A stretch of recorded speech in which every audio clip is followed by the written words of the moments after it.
Finally released, 12 missionaries kidnapped by a gang in Haiti 2 months ago are now free. Christian Aid Ministries and Haitian police confirming that they were found safe this morning. NBC News Chief Foreign Affairs Correspondent Andrea Mitchell joins me now. Andrea, finally, someone coming on this show with some good news. What do you know about them? How are they freed? How are they doing? What can you tell us?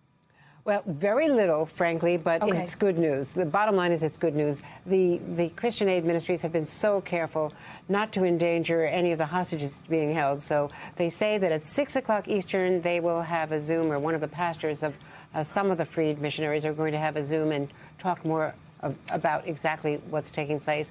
We believe they are well, Allison. They're being evaluated. Their health is evaluated. And what I can tell you, which should not be surprising. These are really deeply religious Amish and Mennonite people, many of them from Ohio. There were originally 17 hostages taken.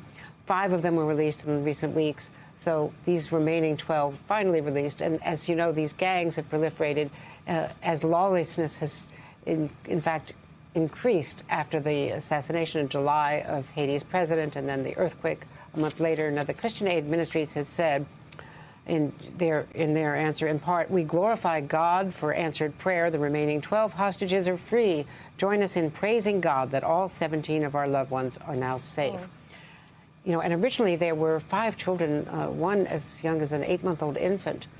But with these deeply committed missionaries, in fact, the FBI deeply involved in this, what we believe to be a rescue, according to people familiar.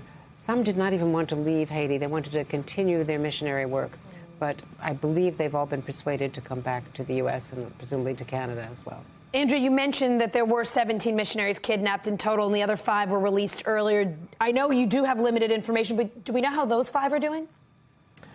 We apparently well, at least physically well. We don't really have great detail because it was thought that to even discuss those 5 could endanger the remaining 12. So perhaps we'll get more information tonight, and we'll, of course, be all over that Zoom. But it's just such, as you point out, such wonderful news here in the holiday season that these 12 remaining hostages are coming home. What a blessing for their families. Before you go, Andrea, I have to ask, I know the kidnappers were demanding $17 million ransom, $1 million per hostage. Was any of that paid? Do we have any sense of what finally encouraged them to let these hostages go? Again, I know you have very limited information. I'm not sure that they let them go. I think that they were found. I think this was the result of some really great work by presumably the FBI. The State Department was helping.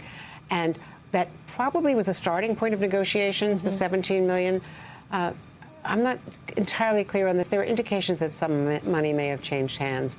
It's no longer against U.S. policy for private citizens to pay money to get hostages released after we lost so many incredible victims in those ISIS beheadings in Syria. The policy changed at the end of the Obama administration that people would not be threatened with prosecution, families, if they paid money, because French hostages were getting out and the U.S. was not paying for anyone. So it was not, this was not official money paid, but they may have raised some money. We don't know that. Well, we know you will have more information tonight, but we can't thank you enough for joining us today with, as you said, some good news during this holiday season. We could use it. My pleasure. Good to see you, Allison. You too.